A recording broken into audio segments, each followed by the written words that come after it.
প্রতিনিয়ত আগ্রহী হয়ে উঠেছি এবং উঠছি আমাদের লোকশিল্পী ও গবেষক। বারবার আমাকে তাগাদা দেওয়া হচ্ছিল যে মৌসুমী ভৌমিকের কথা এবং কণ্ঠ আমরা কখন শুনছি। তাদের প্রতি আমরা ভালোবাসা জানিয়ে বলছি এখনই তিনি কথা বলবেন লোকশিল্পী ও গবেষক মৌসুমী ভৌমিক।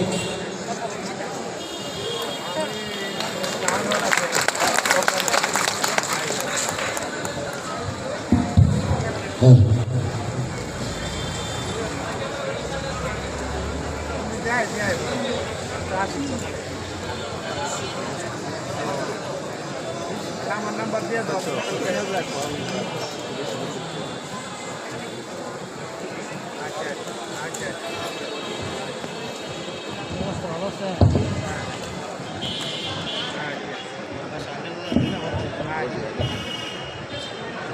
মঞ্চের ডান দিকে আমি কিছু মানুষকে দেখতে পাচ্ছি ক্যামেরা নিয়ে দাঁড়ানো, তাদেরকে সরান। সীমান্ত জসিম, কবি সীমান্ত জসিম, আপনি তাদেরকে একটু করবেন, আমাদের দেখতে অসুবিধা হচ্ছে। সকলকে আমার নমস্কার জানিয়ে আর আমাকে এই অনুষ্ঠানে ডাকার জন্য কৃতজ্ঞতা জানিয়ে আমি আমার সামান্য, আসলে আমার প্রথমে বলাটাই ঠিক না, কারণ আমি কতটুকুই বা জানি। আমি আসলে শুনতেই তো এসেছি, কিন্তু আমাকে বলতে বলেছেন তাই বলি যে আমি আজ থেকে 20 বছর আগে 2006-এ প্রথম ময়মনসিংহতে এসেছিলাম। ময়মনসিংহতে আমার বন্ধু কবি অমিতাভ পাল, ওর বাবাও কবি আশুতোষ পাল। অমিতাভ আমাকে রবীন ভাই যিনি মূল আয়োজক এই অনুষ্ঠানের, রবীন ভাইয়ের বাসায় আমাকে নিয়ে যান এবং রবীন ভাই উদিচি করেন, রবীন ভাইয়ের সঙ্গে যোগাযোগ করিয়ে দেন, যে বলেন যে আমি আসলে গবেষণার কাজে এসেছিলাম, আমি গান গাইবার মানে শিল্পী হিসেবে আসিনি, গবেষক হিসেবে এসেছিলাম। কারণ আমি তখন বাংলা লোকগানে বিরহ এই নিয়ে কাজ করছিলাম, আর সেই জন্যে আমি তখন উকিল মুন্সির গান নিয়ে একটু জানবার জন্যে আমি সুনীলদার কাছে যাই। তো আমার মনে আছে যে আমি প্রথম যেদিন যাই সেদিন আমার একটা যেটা সবচেয়ে বেশি মনে আছে সেটা হচ্ছে আমি বাইরের ঘরে বসে আছি, সুনীলদা নেই তখন ঘরে, ওনার শুধু আমি কণ্ঠস্বর শুনতে পেলাম। এই কণ্ঠস্বরটাই আসলে আমাদের সকলকে মোহিত করেছে, এমন একটা আশ্চর্য কণ্ঠস্বর। হয়তোবা আসলে এই যে একজন জন্ম অন্ধ একজন মানুষ, তার আসলে ভুবনকে তিনি দেখেছেন ধ্বনি দিয়ে। এই যে ধ্বনি দিয়ে যে তিনি আসলে জীবনকে এবং ভুবনকে, তার যে অন্তর্দর্শন, সেটার একটা পরিচয় আমি ওই প্রথম দিনই পেয়েছিলাম। আর সেই জন্যে তারপরে সেদিন উনি যখন এলেন, উনি আসার আগেই আমি যেন ওনার স্পর্শ পেলাম ওনার কণ্ঠস্বরের মাধ্যমে। আর তারপরে একদিন পরে আমরা উদিচির অফিসে আমরা রেকর্ড করেছিলাম ওনার গান, 6টা গান গেয়েছিলেন উনি।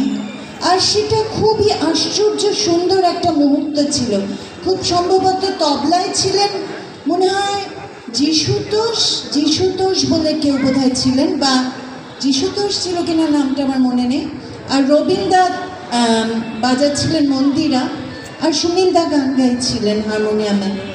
আর সুনীলদা যখন গান গাইছেন, কথা বলছেন, আর তারপরে একটু অনেকক্ষণ ধরে সিগারেট খাচ্ছেন, সেই সব ধ্বনি আসলে ধরা আছে আমাদের রেকর্ডিংয়ের ভেতরে।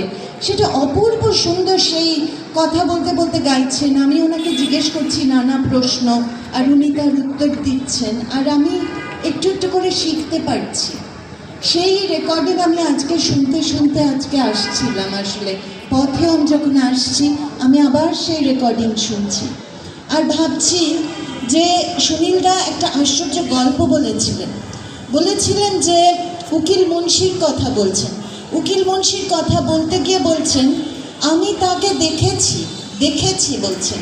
এই যে দেখা, একজন মানুষ যিনি আপাতভাবে চোখে দেখতে পান না, তিনি আসলে কি দেখেন, এই যে তার যে দর্শন, সেই কথাটা উনি বলছিলেন যে উকিল মুন্সি যখন গান গাইতেন তখন তার চোখ দিয়ে জলের ধারা, অজস্র জল, একেবারে এমন কান্না নেমে আসতো যে মনে হতো যে গাইতে পারবে না মানুষটা, এত আবেগ। আর বলেছিলেন যে উকিল মুন্সির গান আমরা তার মতো করে কেউ গাইতে পারি না। আসলে একজন খুব বড় শিল্পী না হলে এই কথা বলেন না সহজে, যে আমার থেকেও বড় কেউ ছিলেন, তাকে আমি দেখেছি। তো আমরা তো খুবই ক্ষুদ্র, আমি তো অবশ্যই অনেক বড় মানুষদের দেখেছি। এই মঞ্চ জুড়ে অনেক বড় মানুষেরা বসে আছেন, আমি সেখানে তো একেবারেই বাইরের মানুষ, সামান্য একজন মানুষ। কিন্তু আমার মনে হয়েছিল সেদিন যে সুনীলদার গান, বিশেষ করে ধরুন যেমন মানুষ থুইয়া খোদা ভজ, এই গানটা আমি সঙ্গে করে মাথার ভিতরে, মনের ভিতরে নিয়ে এত কাল ধরে ঘুরি আর ভাবি যে এই যে রামপ্রসাদের সুরে এমন একটা গান গাওয়া, এই যে আসলে আমাদের জীবনের ভিতরে, যাপনের ভিতরে এই যে আমাদের নানা রকমের বিশ্বাস এবং আচার এবং ধর্মবোধ মিশে থাকে, সেটাকে আমাদের মনে রাখা দরকার এবং স্মরণে রাখা দরকার। আজকের এই কঠিন সময়ে এসে আমার মনে হয় আরও বিশেষ করে আমাদের মনে রাখা দরকার যে সুনীলদার মতন মানুষেরা, যারা না ছিলেন হিন্দু, না ছিলেন মুসলমান, সাধক ছিলেন। এই মানুষ হওয়া সাধনাই আমরা করতে পারি, শুধুমাত্র আমরা এইটুকু চেষ্টা করতে পারি, কিন্তু হওয়া অত সহজ না।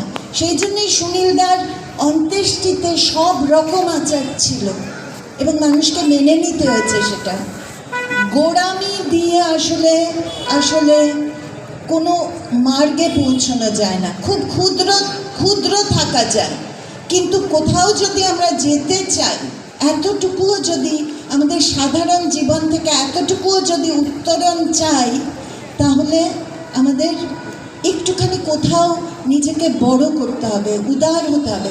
আর এই উদারতা আমরা কার কাছ থেকে শিখব? এই সব মানুষদের কাছ থেকে। সুনীলদা কলকাতায়ও গেছিলেন গান গাইতে, আমার বন্ধুদেরই আয়োজন করা অনুষ্ঠানে গেছিলেন।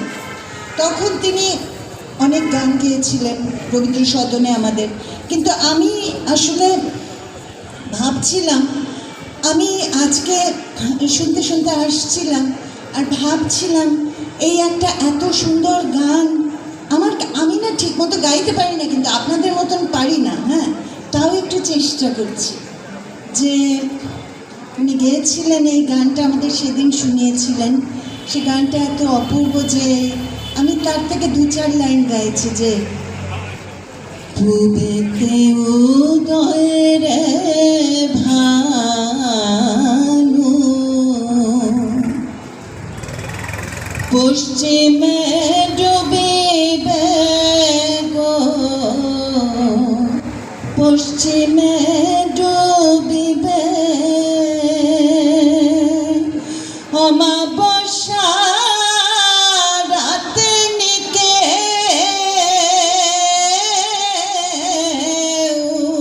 পূর্ণিমা দেখিবে গো, সখী